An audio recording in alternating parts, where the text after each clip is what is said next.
हम G20 जो आज 9 सितंबर से शुरू हुआ है हमारे दिल्ली में, उसके बारे में बहुत लोग के मन में ये चल रहा होगा कि क्या जो G20 क्या है, जानने की उत्सुकता होगी। तो आज हम इसके बारे में थोड़ी सी चर्चा करेंगे कि G20 का क्या काम है, ये क्या करता है। तो इसके बारे में जानते हैं। G20 का मूल एजेंडा जो है आर्थिक सहयोग और वित्तीय स्थिरता का है, लेकिन समय के साथ व्यापार, जलवायु परिवर्तन और सस्टेनेबल डेवलपमेंट जो कह सकते हैं, स्वास्थ्य और कृषि संबंधित मुद्दे को भी शामिल किया गया है। G20 में 2 स्तर पर समानांतर तरीके से चर्चा होती है।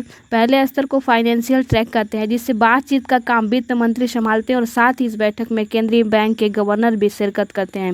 वहीं दूसरे स्तर को शेरपा ट्रैक कहते हैं। शेरपा ट्रैक में अलग अलग देशों की सरकार अपना शेरपा नियुक्त करती है और भारत सरकार ने अपने को अमिताभ कांत को अपना शेरपा नियुक्त किया। बता दें कि GDP में 85% की हिस्सेदारी G20 देशों की है। वहीं व्यापार में 75% की हिस्सेदारी भी G20 देशों की है। इस प्रकार से G20 के अस्तित्व को देखें या इसके हिस्ट्री को देखें तो G20 समूह बनने से पहले इस समूह को G7 कहा जाता था।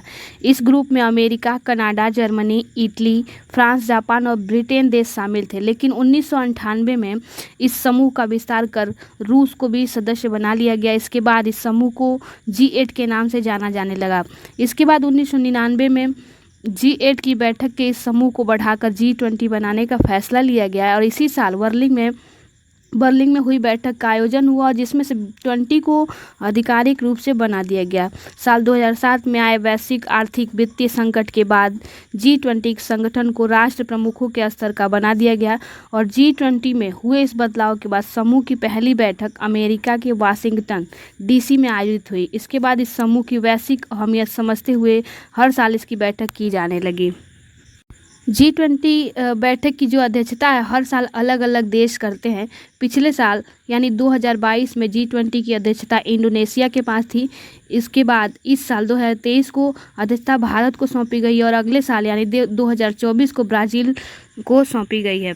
इस प्रकार से G20 में कितने देश शामिल हैं उनका नाम इस प्रकार, जैसे अर्जेंटीना, ऑस्ट्रेलिया, ब्राज़ील, कनाडा, चीन, France, Germany, Bharat, Indonesia, Italy, Japan, Republic of Korea, Mexico, रूस, सऊदी अरब, दक्षिण अफ्रीका, तुर्की, United Kingdom, America, European Union.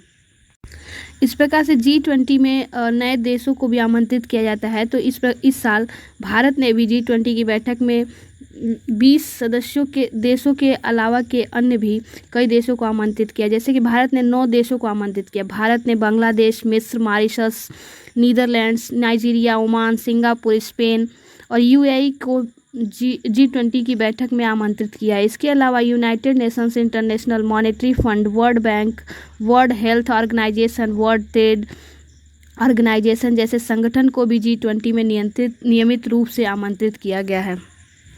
इस प्रकार से भारत की अध्यक्षता के दौरान आयोजित इस वर्ष के G20 शिखर सम्मेलन का विषय जो है वसुधैव कुटुंबकम है, जिसका अनुवाद होता है एक पृथ्वी, एक परिवार, एक भविष्य। यह विषय प्राचीन संस्कृत पाठ महाउपनिषद से प्रेरणा लेता है। इस प्रकार से 2023 में शिखर सम्मेलन जो G20 शिखर सम्मेलन है 9 और 10 सितंबर को जो आयोजित हो रही है, उसकी अध्यक्षता हमारे प्रधानमंत्री नरेंद्र मोदी जी करेंगे।